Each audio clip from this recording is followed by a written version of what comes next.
Gloire à Dieu.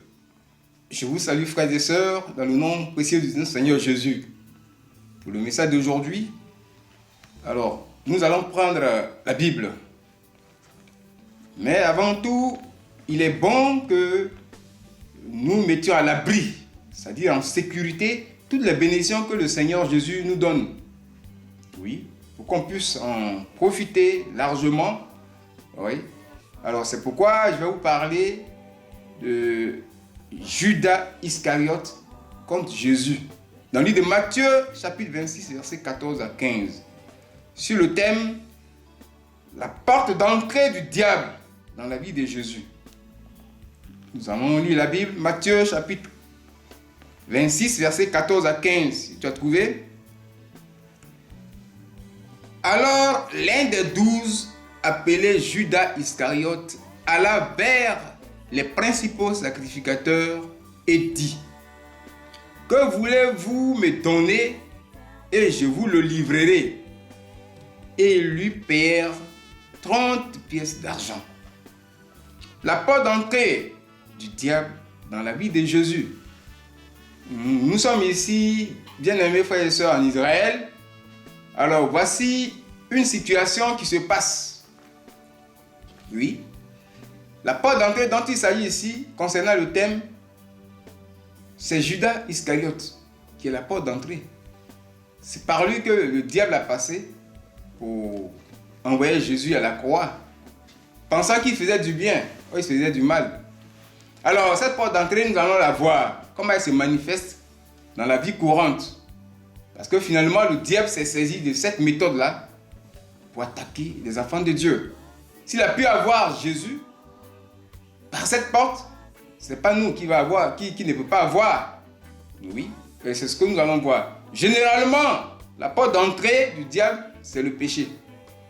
Mais ici, Jésus n'a pas de péché. Vous voyez, Jésus n'a pas de péché.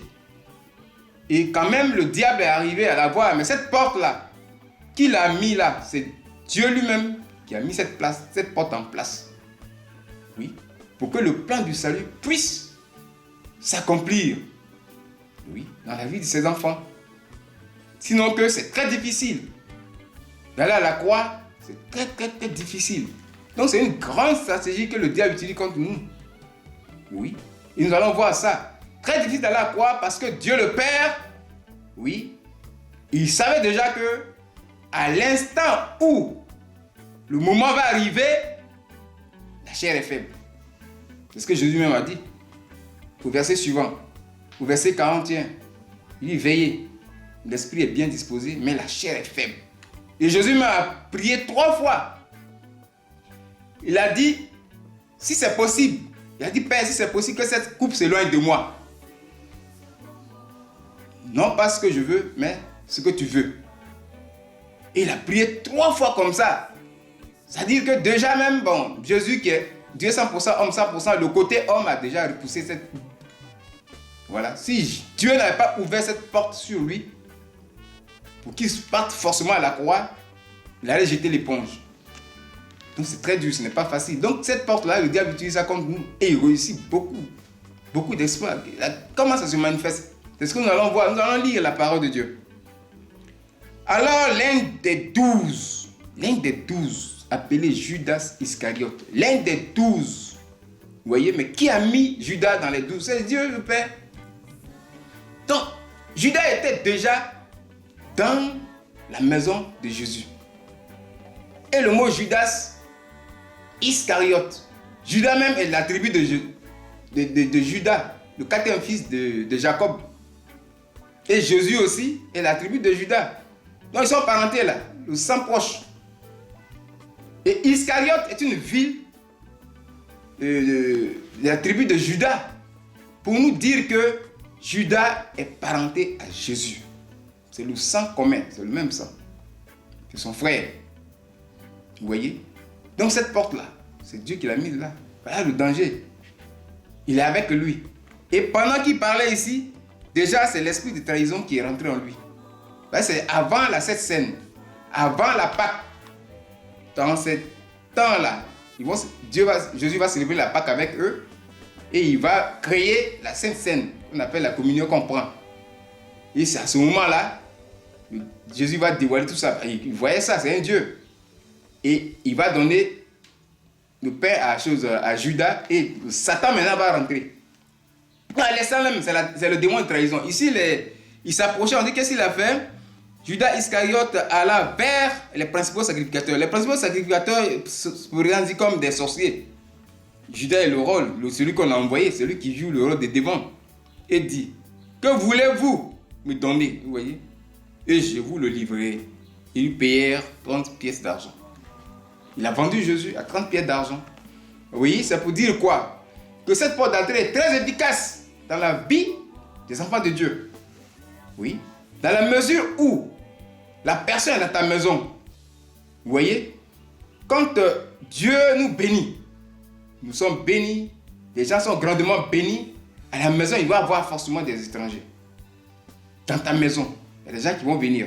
Et cette porte d'entrée se trouve dans Deutéronome chapitre 18, versets 10 à 13. C'est là l'efficacité de cette porte. Dieu a dit à ses enfants qu'on ne trouve personne chez toi qui soit païen. Il a cité les mystiques, tout et tout. Et parmi les mystiques, il a dit quelqu'un qui consulte les esprits. Il n'y a même pas mystique, consulte. Déjà même, Dieu a dit ça. Deutéronome chapitre 18, verset 10 à 13. Et le verset 13, il a précisé que si tu as un étranger dans ta maison, si tu as quelqu'un comme ça, un païen dans ta maison, tu n'es pas entièrement à Dieu. Là, il dit, tu seras entièrement à l'Éternel ton Dieu. Si jamais on trouve chez toi un païen, tu n'es pas entièrement à Dieu, tu n'es pas protégé. Là, Jésus n'a pas péché. C'est cette porte-là que Dieu a ouverte sur Jésus. Et donc cette porte est dans notre vie.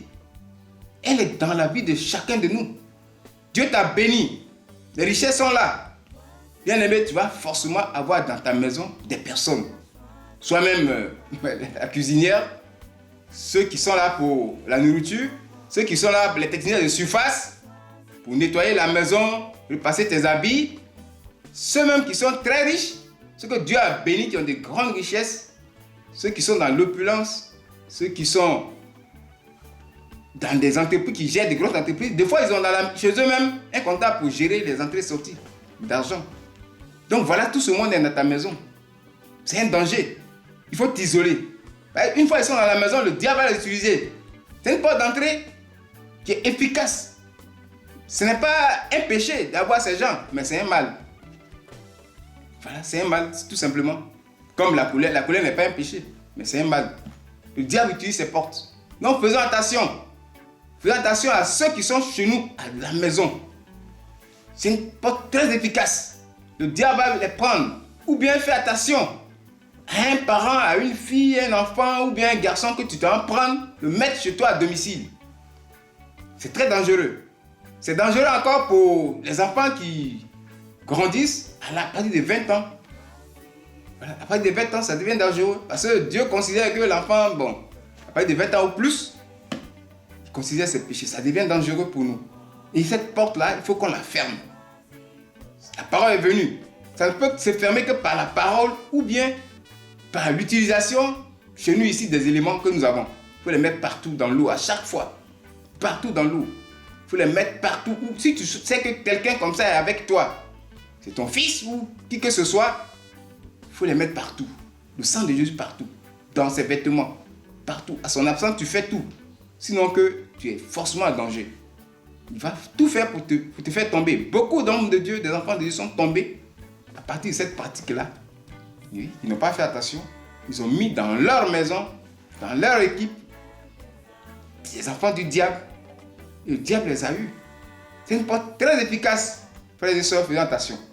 La parole est venue pour qu'on ouvre les yeux sur ceux avec qui on vit.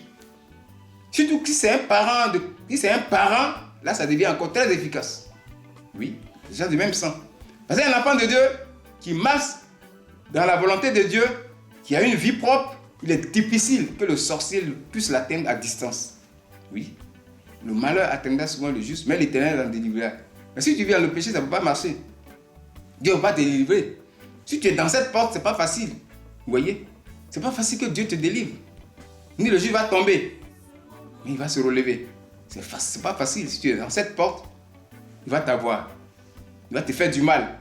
Donc prenons cette parole, vérifions autour de nous. Si tu es dans la situation avec laquelle tu ne peux pas te débarrasser de la personne, il faut utiliser les éléments à outrance, les éléments du chemin du ciel à outrance, il faut les utiliser. Il faut être droit, il faut être correct. Il faut être comme Job l'était. Job chapitre 1, verset 1. Il faut avoir ce comportement-là pour échapper. Que la gloire de Dieu vienne dans la vie de chacun de nous en utilisant cette parole au nom de Jésus. Amen.